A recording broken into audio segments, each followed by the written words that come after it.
So efficiency is often the name of the game these days. And one of the things with being efficient is this big idea of programmatic. And it's a very scary word for many. The P word. The P word, yes. The very dreaded, nasty P word. How do you define programmatic? So programmatic for me is all about automation, right? It's taking processes that were formerly done manually and converting them into automated processes. And a lot of people conflate programmatic with RTB.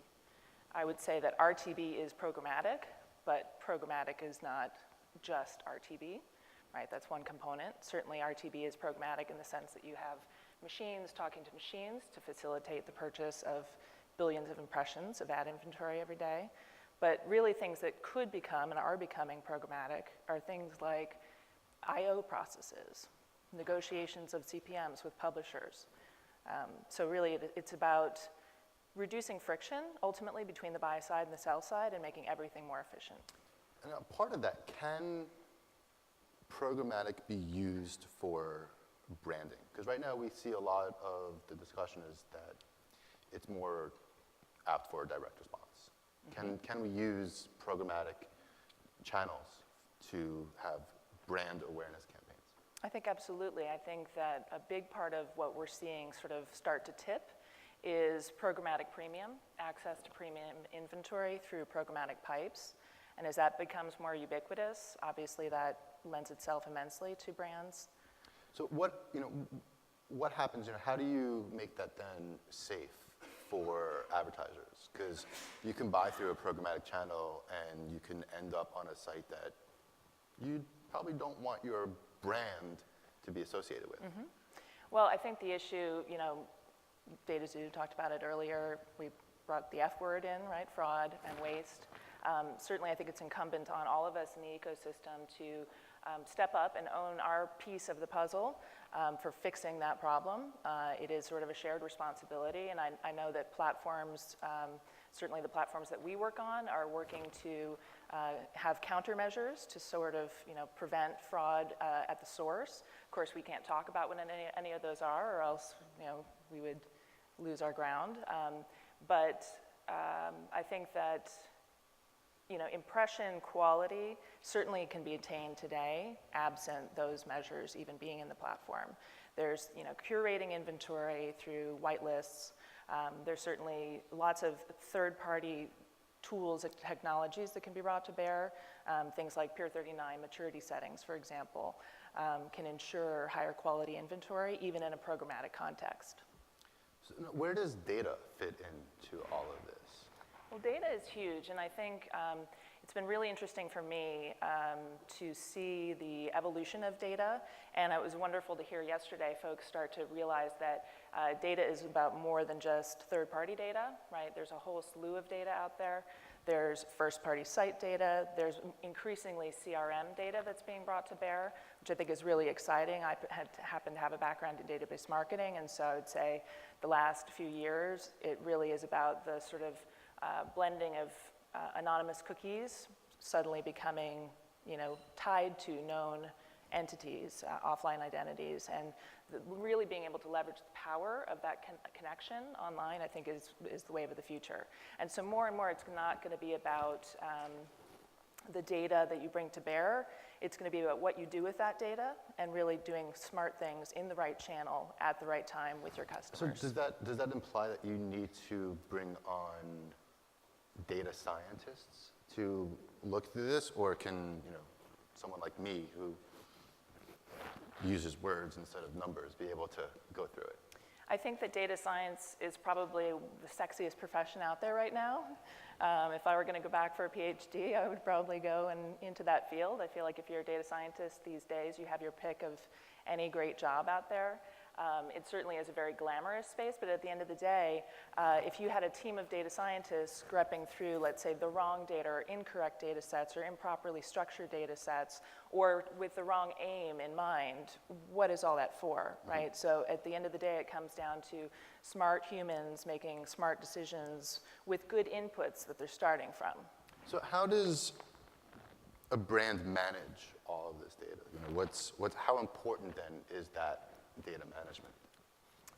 I think it's huge. I think it's increasingly the currency, for brands as they move into digital and fully embrace digital. And it is one of the ways that they can feel safer about that whole endeavor, knowing that they're targeting their customer, their prospect at the right point in time in the right channel. We've had great theorists who have written about this for really decades now. Peppers and Rogers, Arthur Hughes, some of my favorites. Honestly, the technology wasn't there. The thought leadership was there. The great ideas about how to do one-to-one marketing were there. And we're just now getting to the point where the technology is sort of lapping, it's catching up to that vision, really. And I think it's a fantastically exciting time to be part of our industry. So are brands using the data to inform really specific marketing decisions, or like tactics for strategy?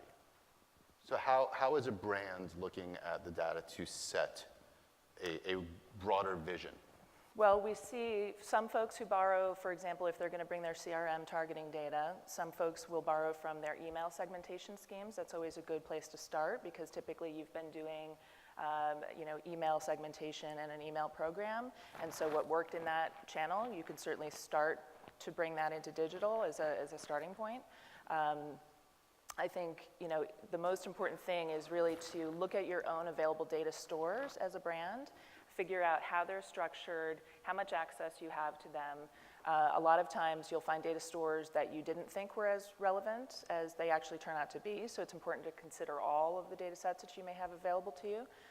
And really, yes, you do need the right people or the right partners to help you make those decisions and get access to that data. But I think increasingly that is just the currency of what we do. Are you seeing brands and agencies mismanaging data?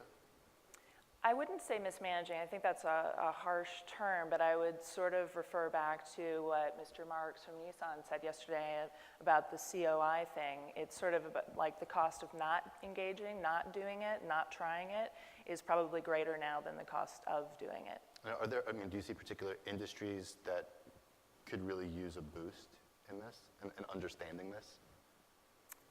I think the folks that obviously have the first mover advantage are financial services. I come from that sort of background as well, and it's amazing how much data those companies have about their customers and how they really intuitively understand that it's there to be monetized and it's there to create a more relevant, more unique, more tailored experience for a customer. I think obviously the farther you get away from a transaction with a customer and the less sort of first-party intel you have about a customer, the more difficulty you're going to have in making that thread, right, between, okay, how do I now use this data to achieve my end objective? How about on the programmatic side? You're kind of circling all this together, right? Are you seeing brands and agencies who haven't quite figured this out yet on the programmatic front? There's obviously what I like to think of as a sophistication continuum, right, Mm-hmm. with our customers. And so we are really at Adroit Digital, we're there to meet our customers at any point where they are along that continuum and sort of to help them move to the next level.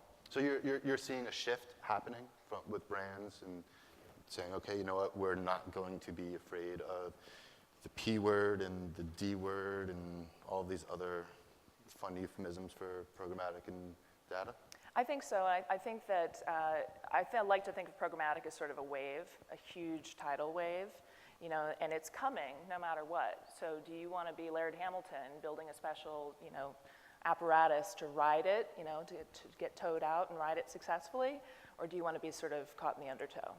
And so I think everybody realizes that it's coming, and there's a lot of buzz around it, there's a lot of confusion around it. It's incumbent on firms like mine, agencies, to get educated, right, to help to educate clients, and to really help our brands embrace this, because it really is coming. Well, the knowledge is half the battle, right? Mm-hmm. Indeed, at least. Great. Well, it looks like we're at the end, so I want to thank you for joining us. Any question? Oh, there's a question. Good eye. I have the light. Yes. I'm Tom from Live Intent, and I was really excited when you mentioned email data, because we offer a real-time solution for display in email. I was wondering what other programmatic solutions you use to use that data of customer email addresses. So Live Intent is a supply source for us. So we actually do leverage your service. I know, yeah. But I was wondering if there were any others out there, since you mentioned it as a really strong source for first-party data. Well, placing pixels in email is also something that we always try and do to augment first-party. We find that works incredibly well, right? So you're getting engaged customers in a different channel, folks that are opening an email, firing off a pixel, contributing to your first-party data stores can be a great way to augment your first-party data for a campaign.